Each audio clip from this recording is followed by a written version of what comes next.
Hello and welcome to a special mini-sode of Ctrl-Alt-Speech. I know that Ben and I said last week that we would be off this week, and I know that the last time we said we were going to be off in July, we also did a special mini-sode. That one was because of some breaking news from the Supreme Court. That is not the case this time. However, we thought that we would do something a little bit different since we are off this week. In last month's episode, Is This the Real Life or Is This Just Fakery? Ben and our wonderful guest host, Catherine Weems, talked about Google's Notebook LM feature that allowed you to give it content and it would create a podcast for you. And Catherine worried about how that might replace Ben and I with AI-generated voices. And since we're off this week, we thought that we would maybe play around with Notebook LM and see if it actually could replace us. And we figured we would bring you, our listeners, along for the ride. So after a little intro here, where I will explain what is going on, I will play the whole sample of what Notebook LM did for us. To make it somewhat comparable to Ben and I in actuality, I decided to use one of the stories that we discussed in last week's episode, and that is Daphne Keller's wonderful article on the rise of the compliant speech platform. Ben and I had a lot to talk about there, and so it was a really fun discussion, and I think we went back and forth, and we went a little deep on it, so I thought it would be interesting to see what the AI could do. You can listen to our original discussion in last week's episode if you haven't heard it, or if you want to hear it again, and then you can listen to what Notebook LM came up with. So will we be replacing Ben and I with AI? The short answer is no, I don't think so. The longer answer is, well, we'll hear what you, our listeners, have to say. I will note that the AI is really impressive. It is a kind of party trick. It's actually pretty cool what it can do, and it certainly is much more advanced than lots of other things out there. And the fact that it can create a realistic sounding podcast is actually pretty neat. But to actually get it to the level that it would be good enough to ever replace Ben and I think it has a long way to go. I will note, in getting it to do the output that you will hear in a moment, I had to do a lot of shaping and customizing to get it to remotely sound plausible. This is actually a new feature that Notebook LM just added about a week ago. Originally, you just had to give it the sources and it would create the podcast however it sounded. I had played around with it at that time and it got stuff wrong. It didn't focus on the right things. It was not particularly good. Now they added the ability to prompt it. You have a limited amount of space to prompt it. I have played around with it in all sorts of ways to try and prompt it to get something that would be better. And, well, I'll let you decide whether or not we succeeded. Among the things that I had to do in my prompting of it was to tell it to not use cliches, because in an earlier recording, we noticed that it had something like, 5 or 6 cliches per minute. It just sort of completely fell back on cliches every chance it had. I told it explicitly, no cliches, avoid cliches. I probably should have said avoid cliches like the plague, but it didn't really work. You'll still hear some cliches, though I think it's a little bit less cliched than it was before, and if I hadn't told it that. I also had to tell it to make sure to name the piece that it was talking about, to mention that it was by Daphne and that it was published in Lawfare, because if I didn't tell it to do that, it sort of ignored those things. I had to suggest some of the key points that it needed to discuss and even gave it a little direction in terms of which things to maybe highlight. I also had to encourage it to not be superficial, but to actually try and have a deeper conversation about what this actually means and what the implications of Daphne's article were. And I think it still struggled there, but it at least tried to do a little bit more. One other thing that I noticed in trying to set it up, we explored doing other articles beyond just Daphne's article. And one thing I noticed was that Google LM would not read certain articles. I am pretty sure this is because many of the major news sites now block scraping or block AI bots from accessing them. I have some thoughts on this, which I won't go into here. I did find it a little bit strange that this was not for scraping and training purposes, but if I was directly pointing the system to read the article and do something useful for me, that it still refused. I did, after playing around with it a little bit, figure out some ways to sort of trick it into reading some of those articles, but I didn't want to do that here. So Lawfare does not appear to block it, and so I was able to have Daphne's article be turned into a podcast this way. Also, I'll note that with all the time I spent trying to customize it and to tell it how to do things, it probably would have just been faster to get Ben and I onto the microphones and have us record our own discussion as we already had in this case. And so the idea that this is a time saver, not necessarily, though obviously in some cases it could potentially be that way. And then even then, with all that shaping and all of the effort I put into customizing it and making it sound semi-reasonable as a story, it's still just kind of okay. I mean, it sounds cool. It sounds like two real people talking to each other and having a discussion about Daphne's article, but I don't think it's that insightful. I think some of this is just the nature of AI. You know, what AI is doing is it is taking all sorts of content and it's sort of trying to pull what is normal and natural and kind of what is the median expected out of it. And so what you get is kind of a median result. It's sort of very average. It's very difficult to get real insights out of it because that's not what it's trained to do. It's trained to do more of what you expect rather than what will give you a sort of big aha moment. And I think that comes through in the discussion that you will hear in a moment. And on top of that, I'm just not sure it's that interesting when it's done that way. I think it's interesting as an experiment and to think about how this technology works and what can be done with it. But I would like to believe that Ben and I are a little bit more insightful when we talk about things like Daphne's piece. As I mentioned, the Notebook LM version still has cliches. It summarizes the points okay, but it doesn't really get into anything new. You don't sort of get anything more out of it from the Notebook LM.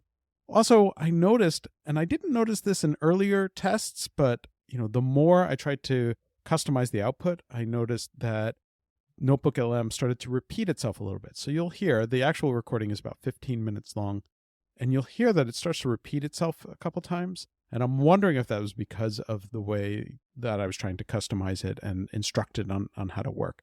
But I don't know for sure. I was just a little surprised that it's kind of started to repeat itself at points. But still, this is an experiment. It's kind of fun. Don't expect anything super insightful other than just learning what Notebook LM can do. Again, with a lot of instruction and suggestions for how to properly do this. We will play it here right after I'm done speaking. It's definitely a neat kind of toy, and we'd certainly love to hear from all of our listeners about what they think of it, because maybe I'm just biased and worried about being put out of a job by generative AI. But for your listening pleasure, here is Google's Notebook LM and its attempt to be Ben and I, though without the British accent. Ben really wanted it to have a British accent to match us, but as of right now, Google only offers the same two voices on every podcast it generates. I imagine that very soon they will introduce others, perhaps eventually including a British voice. But for now, we are stuck with two very American voices. And you are about to hear them discussing Daphne Keller's excellent piece. And feel free to let us know what you think.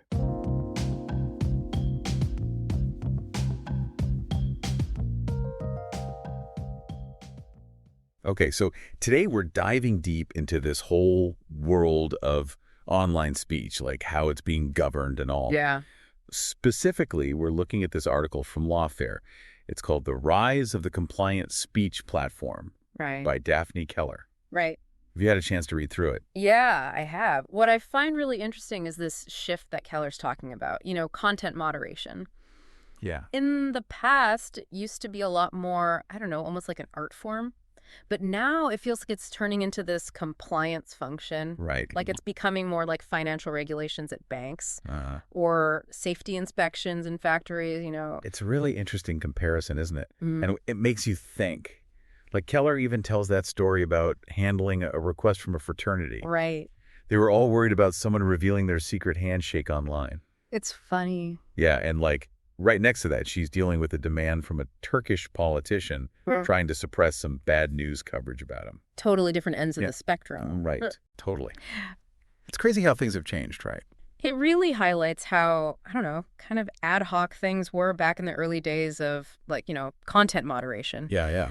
But then obviously as the amount of content online just exploded, right, platforms like Facebook and YouTube, they had to change things, They needed some kind of like standardized rules, clear cut enough that like, massive teams, right, even algorithms could apply them consistently. Yeah, makes sense. Right. Yeah. So this is where the whole idea of compliance really comes into play. Yeah. Especially with legislation like the EU's Digital Services Act, the DSA. Right. That feels like a big turning point, wouldn't you say? Oh, absolutely. I think the DSA is like a major, major force behind this whole shift. Now platforms, like they have to keep such detailed records, like meticulously document every content moderation decision they make. Wow. And report all that to the EU regulators. Like literally every comment they remove, every video that gets taken down, they have to record it all. It's crazy. We're talking about like a database with over 9 billion reports. 9 billion. Detailing exactly why specific pieces of content were removed. Wow. I can't even wrap my head around that. It's a lot. 9 billion. That's just, yeah. It feels like this whole push for compliance, I don't know, it's creating this massive audit culture. It almost feels like Orwellian in a way. Like everything you say online is being, tracked and scrutinized. Is this a little unsettling to you? Yeah. Keller raises some interesting concerns about this, right? So, for example, the DSA, it pushes platforms to mitigate what it calls like systemic risks.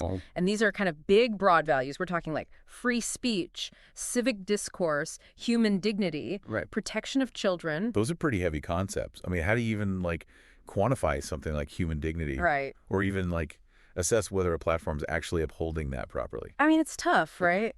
It feels like we're kind of trying to fit a square peg in a round hole here. Yeah. Are we at risk of oversimplifying some incredibly complex issues just to tick boxes on a compliance checklist? Yeah. And that's exactly one of her, I think, main concerns, right? That this drive towards standardization and compliance, that it might actually be fundamentally at odds with the nature of online speech. Right. I mean, because online speech, it's so dynamic. It's always changing. What's considered harmful in one context could be totally fine in another context. And those lines, they shift constantly. Yeah. And that's what worries me. Are we creating a system where platforms, in their eagerness to comply and like avoid any regulatory headaches, they're just going to err on the side of caution. Totally. And suppress anything that falls into any kind of gray area? That risk of overreach is a big one. Yeah. It's one of the, I think, key concerns that Keller highlights, right? Yeah. Because the line between regulating systems and dictating what's acceptable speech, it can get really blurry. Right. And you can imagine, like, governments maybe exploiting that. Yeah. Right? Yeah. Platforms are under pressure. They might end up censoring speech that's perfectly legitimate, but just because of these, compliance frameworks. It's a slippery slope. It is. It is. It's like that quote, those who would give up essential liberty to purchase a little temporary safety deserve neither liberty nor safety. It feels really relevant here, doesn't it? It does. Yeah. It does. Okay, so we've got this push for more control and more accountability online, right? Yeah. But at the same time, we have this inherent tension with the nature of online speech itself. Yeah. And then there's the potential for this, compliance focus to create this, chilling effect where people are, self-censoring out of fear of running afoul of some vague rule. What are some of the other, downsides that Keller brings up? Well, one of the big ones is the impact on competition. You think about smaller platforms, right? Yeah. Startups, maybe they've got really innovative ideas. Yeah. But then they've got to navigate this like really complex and costly world of DSA compliance. Oh, right. Like, can they even compete with these established giants who have the resources to deal with all that? That's a good question. It is. It's a huge question. Yeah. Like DSA compliance with all of its audits and reporting requirements. Right. It can be insanely expensive. I bet. So you've got these smaller platforms, and they might just not be able to keep up. Right. Which then could lead to like a less diverse, online ecosystem. Right. So instead of this like vibrant marketplace of ideas, you know? Yeah. We end up with just a handful of massive platforms that are calling all the shots. That's kind of bleak, isn't it? Yeah. It's not a great outlook. It feels like we're risking a lot of collateral damage here in the pursuit of this, like standardized and compliant online world. Yeah, and that brings us to another, key point that Keller raises. Yeah.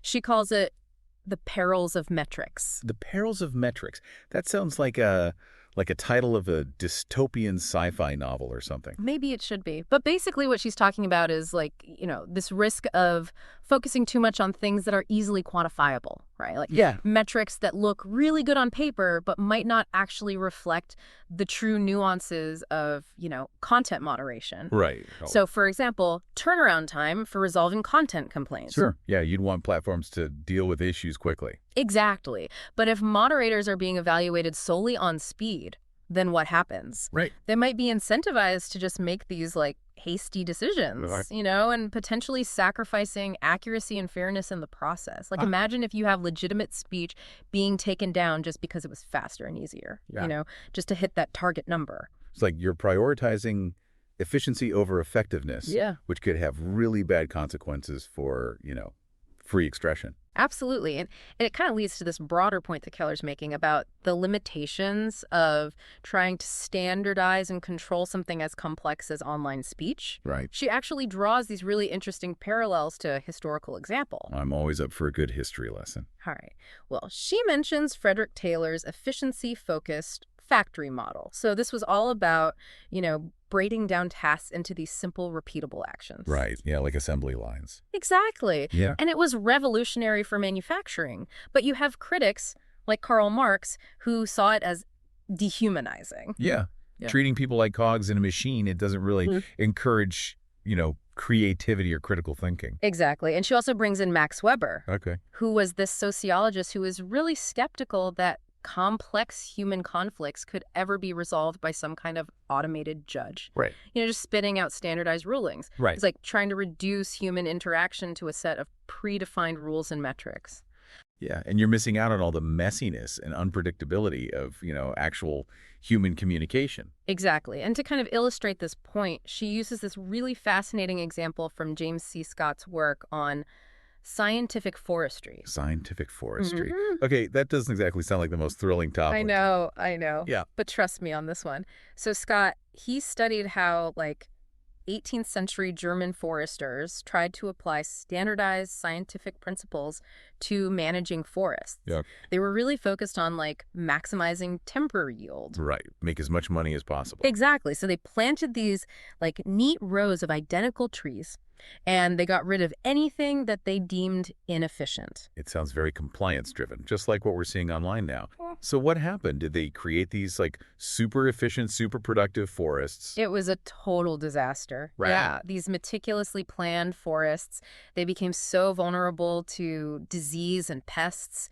Even windstorms, could just wipe them out. Oh, wow. Because they didn't have the natural diversity and resilience of a real, naturally occurring forest. That's a really powerful analogy. So are we risking that same kind of ecological collapse, but in the realm of online speech? It's a really interesting question. Yeah, are we creating these sterile, overly controlled platforms that are ultimately fragile and unsustainable? I think it's a question that, we as users and participants in this digital world really need to grapple with. So where does all this leave us? Is this shift toward a compliance-based model for online speech really the way to go? Right. Or are we sacrificing too much in the process? It's tough. There are no easy answers. Yeah. But Keller really urges us to be mindful of the potential downsides of this approach. She outlines 3 major pitfalls. The first is the risk of government overreach. Right, yeah. It's not hard to imagine governments using these regulations to, kind of pressure platforms into censoring content that they don't like. Exactly. So platforms are trying to avoid regulatory scrutiny, and they might err on the side of caution, Yeah. Suppressing speech that's totally legitimate, but just because it falls into a gray area. Right. And it creates that chilling effect where people self-censor. Right. Because they're afraid of, breaking some vague rule or algorithm. Absolutely. And then there's her second concern, which is the stifling of competition. Right. We talked about this, how DSA compliance is so expensive. Yeah. Smaller platforms might not be able to keep up. Right. And that could lead to a less diverse online ecosystem. Yeah. Fewer choices for users, potentially less innovation. Exactly. So we end up with just a few dominant players kind of dictating the boundaries of acceptable speech for everyone. Right. That's a little disturbing. It is disturbing. And it's why this whole thing about the perils of metrics is so important, because when we just focus on these numbers, Right. like stuff that's easily quantifiable, Yeah. we kind of miss the nuances of online speech. Yeah, absolutely. And we might end up creating these unintended consequences. It's like that saying, you get what you measure. Right. Right. So if platforms are getting rewarded for just taking down content quickly, Right. regardless of what it is or the context or anything, Yeah. that's exactly what they're going to do. Yeah. And I mean, are we essentially creating a system where the easiest solution is actually the worst one for free speech? It's a real concern. People might be hesitant to share their thoughts, their ideas, just out of fear of being flagged by some algorithm or by some moderator under pressure. Right. Just trying to hit their targets. And that could really stifle genuine discussion and debate. Absolutely. So it's like we're seeing this push for these standardized systems, these metrics. But at the same time, we have this tension with the dynamic nature of speech itself. Yeah. Like, what's harmful or acceptable can be so different. Right. Depending on the context, the culture, Yep. all sorts of factors. I mean, how do you even begin to reconcile those two things? Yeah. That's what makes this such a complex issue, right? It's not like regulating a factory. Right. Where you can kind of predict the outputs. Yeah. Human speech is messy. It is. It's nuanced. It's always evolving. So trying to force it into some rigid compliance framework, Right. I think it can have these really serious unintended consequences. It's like that forestry example, Yeah, right? Exactly. Trying to impose some artificial order on a system that's inherently complex Right. could actually make it more fragile, Totally. Yeah. less adaptable in the long run. Yeah. Yeah. We could end up creating this online environment that looks great on paper but doesn't actually work for real people. Exactly. It's just not functional. So Keller, she doesn't really offer any easy answers here. Right. But she definitely urges us to be mindful of the potential downsides of this whole shift towards compliance-driven content moderation. I mean, for you, what are some of the key takeaways you think our listeners should kind of keep in mind as they're, navigating this whole crazy world? Well, I think first and foremost, we really need to be aware of that risk of government overreach. Yeah. Transparency and accountability are super important. But we need to make sure that these regulations don't become a way for governments to just censor stuff they don't like. Yeah. Through the back door. Right. So government should be very, very careful about dictating specific content moderation decisions. Absolutely. And I think we also need to consider that impact on competition and innovation. Right. These regulations, they shouldn't give an unfair advantage to the big guys, Right. the ones that can already afford to deal with all this. We need a healthy online ecosystem. Yeah. Which means you need a variety of platforms. Right. With different approaches to content moderation. Right. We don't want just a few companies deciding what everyone can say online. Absolutely. And I think finally, that whole thing about the perils of metrics, Yeah. we have to be really, really careful about that. Because it's tempting to want to measure everything. But when we're talking about something as complex as online speech, Yeah. if we rely too much on these simple metrics, we could end up with some really messed up results.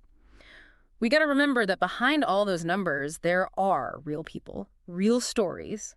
It's a lot to think about as we try to figure out this whole digital world. Yeah. I think it's more important than ever to be aware of all the forces at play here. Yeah. The ones shaping the future of how we communicate online. And it's also a good time to ask ourselves, what kind of online world do we actually want? Yeah. One where everything's about following the rules perfectly. Right. Or one where there's still room for open discussion, different perspectives, and maybe even a little bit of, chaos. Yeah. That's the question, isn't it? Yeah, that's the question. Well, it's definitely something we're thinking about, and it's something we'll probably be talking about for a long time to come. So thanks for joining us for this deep dive into Daphne Keller's article. Yeah, it was a good one. It was. It's really thought-provoking. We hope you keep exploring these ideas and share your thoughts with us, because ultimately, the future of online speech It kind of depends on all of us being informed and engaged. Absolutely. Thanks for listening to Ctrl-Alt-Speech. Subscribe now to get our weekly episodes as soon as they're released. If your company or organization is interested in sponsoring the podcast, contact us by visiting Ctrl-Alt-Speech.com. That's Ctrl-Alt-Speech.com. This podcast is produced with financial support from the Future of Online Trust and Safety Fund, a fiscally sponsored, multi-donor fund at global impact that supports charitable activities to build a more robust, capable, and inclusive trust and safety ecosystem.